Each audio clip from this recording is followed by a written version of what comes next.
Halo semua, selamat datang di video pembelajaran pada hari ini. Pada hari ini kita akan belajar mengenai teks prosedur. Jadi kita akan mengetahui apa itu pengertian teks prosedur, tujuan dari teks prosedur, ciri-ciri, jenis, dan cara membuat teks prosedur. Baiklah, sebelum itu saya ingin memperkenalkan diri terlebih dahulu. Perkenalkan, nama saya Lia Permatasari HS. Saya dari Universitas Sriwijaya, Program Studi Pendidikan Bahasa dan Sastra Indonesia. Ayo teman-teman, kita akan belajar mengenai teks prosedur. Materi yang pertama yaitu pengertian teks prosedur. Teks prosedur adalah suatu teks yang berisi langkah-langkah, aktivitas, atau kegiatan untuk menyelesaikan sesuatu pekerjaan. Teks prosedur ini dibutuhkan sebagai panduan bagi seseorang dalam membuat atau menyusun sesuatu. Nah, itulah pengertian dari teks prosedur. Selanjutnya kita akan membahas tentang tujuan dari teks prosedur. Tujuan teks prosedur adalah memberikan petunjuk bagi pembacanya tentang langkah-langkah secara urut dalam melakukan aktivitas atau menyelesaikan sesuatu.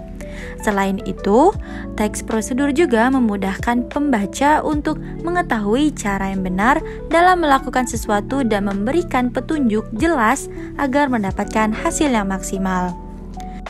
Jadi, teman-teman sudah mengetahui kan tujuan dari teks prosedur. Selanjutnya yaitu ada struktur teks prosedur.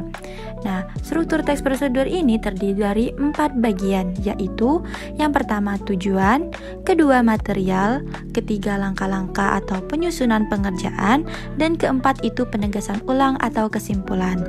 Nah, yang pertama itu adalah tujuan. Pada awal pembuatan teks prosedur, ini penulis biasanya memberikan penjelasan terkait tujuan dalam penyusunan teks prosedur. Hal ini juga bisa menginformasikan hasil akhir yang akan dicapai. Yang kedua itu ada material.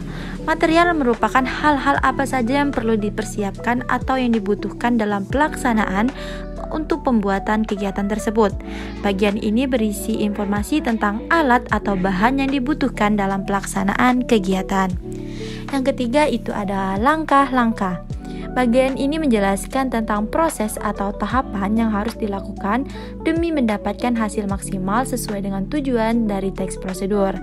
Langkah-langkah yang dibuat harus secara berurutan. Selain itu, susunan harus logis, sistematis, dan mudah dipahami oleh pembaca. Yang keempat atau yang terakhir yaitu ada penegasan ulang atau kesimpulan. Nah, bagian terakhir ini itu menjelaskan tentang kesimpulan dari suatu prosedur yang telah dilakukan. Bagian ini bersifat opsional, yakni boleh ada atau boleh tidak ada di dalam teks prosedur. Nah, jadi teman-teman sudah mengetahui kan struktur dari teks prosedur. Selanjutnya yaitu ada ciri-ciri dari teks prosedur. Ciri-ciri dari teks prosedur ini ada 7. Yang pertama itu menggunakan kalimat perintah. Contohnya seperti masukkan gula ke dalam gelas sesuai selera atau potong sayuran menjadi ukuran kecil.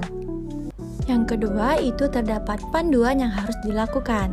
Contohnya seperti ambil bahan-bahan yang diperlukan atau campurkan tepung, gula, dan air hingga rata.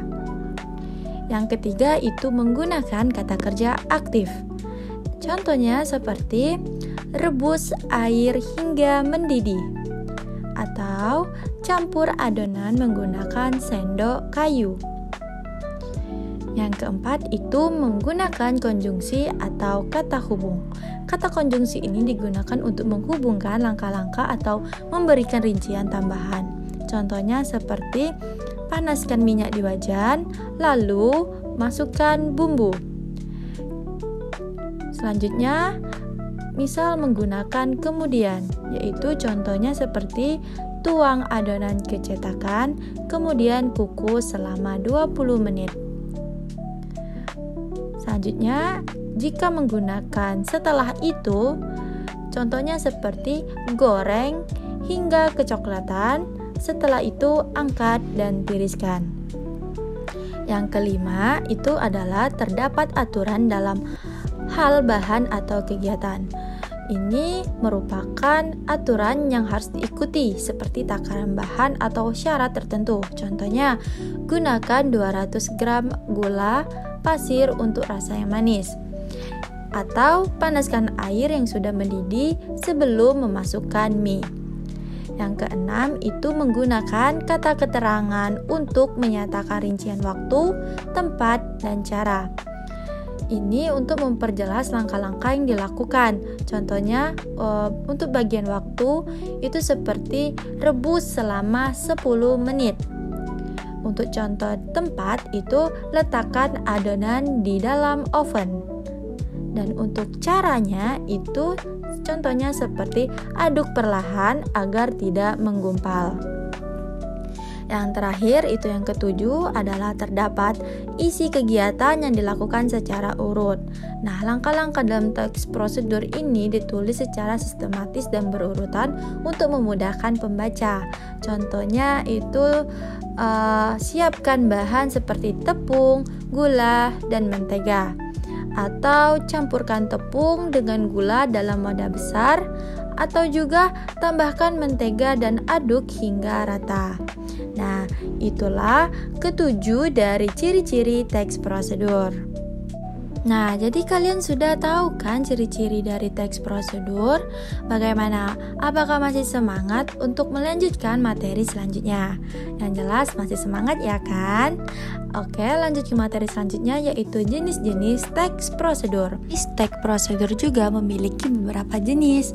Yang pertama itu teks prosedur sederhana, yang kedua itu teks prosedur kompleks, dan yang ketiga teks prosedur protokol. Jadi apa sih teks prosedur sederhana? Teks prosedur sederhana itu hanya terdiri atas 2 atau 3 langkah yang sederhana yang mudah dipahami dan dilakukan. Contohnya seperti gambar di atas.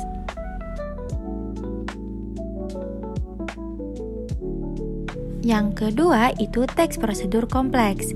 Jadi pada teks ini memiliki banyak langkah-langkah yang berjenjang dan membutuhkan keteraturan untuk mencapai tujuan tertentu. Untuk contohnya pada gambar di atas.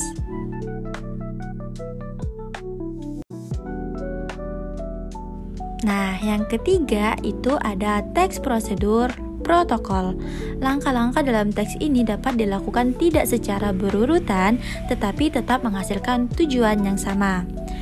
Nah, pada contoh tersebut saya sudah sediakan pada gambar di atas.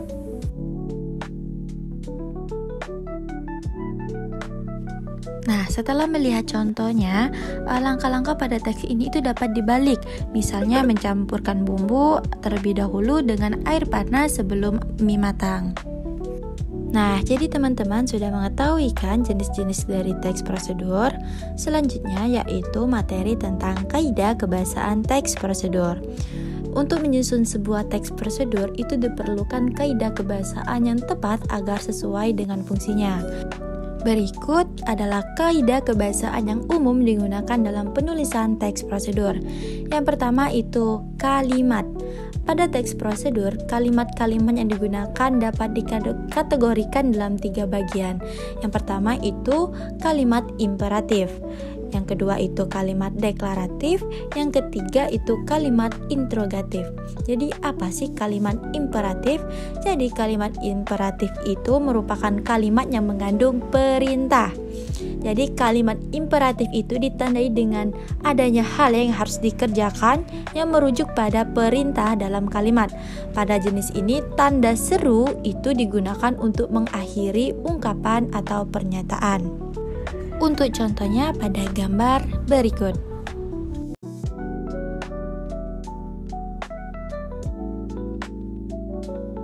Yang kedua itu adalah kalimat deklaratif. Jadi kalimat ini dikenal sebagai kalimat yang sifatnya lebih memberikan informasi dan sering juga disebut sebagai kalimat pernyataan.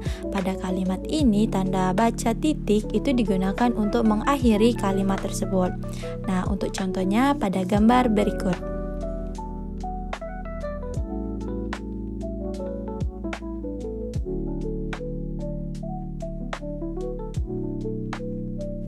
Yang Selanjutnya yaitu kalimat interrogatif. Kalimat ini digunakan untuk mencari informasi dengan memberikan pertanyaan. Oleh karena itu di akhir kalimat interrogatif itu diberikan tanda baca, tanda tanya. Untuk contohnya pada gambar berikut.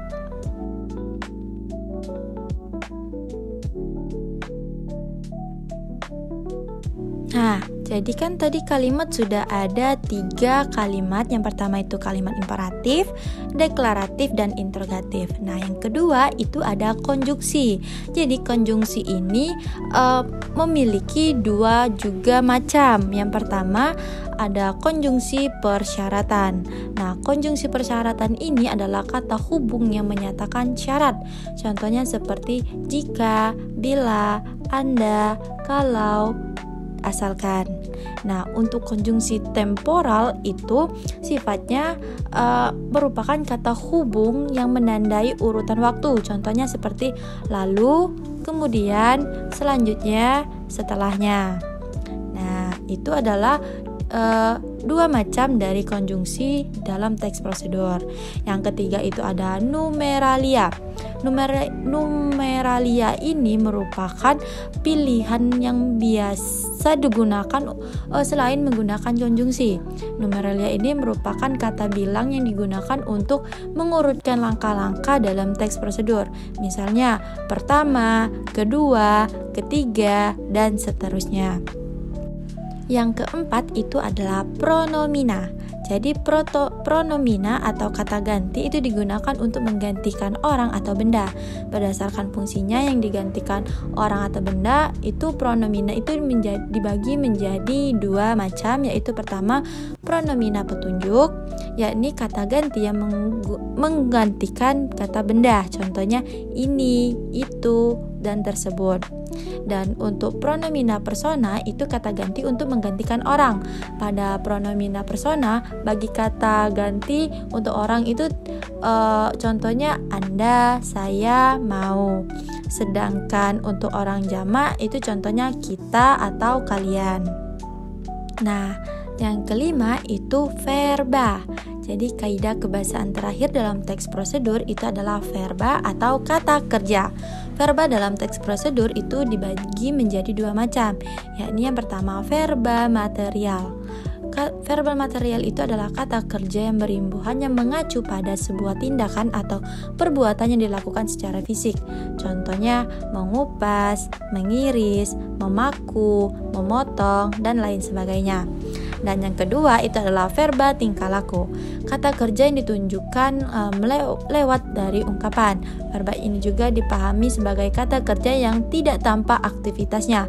Contohnya menyukai, berpikir, dan menyetujui. Nah, jadi teman-teman, itulah kaidah kebahasaan dari teks prosedur. Selanjutnya yaitu materi tentang contoh teks prosedur. Di sini saya sudah menyediakan video tentang cara mengupload soal atau tugas ke Google Drive. Simak video tersebut ya teman-teman. Cara upload file ke link Google Drive. Yang pertama, klik link yang sudah disediakan, kemudian klik Drive. Kemudian tekan tanda plus, lalu pilih upload. Setelah itu cari file yang akan diupload. Kemudian tunggu beberapa saat proses unggah file.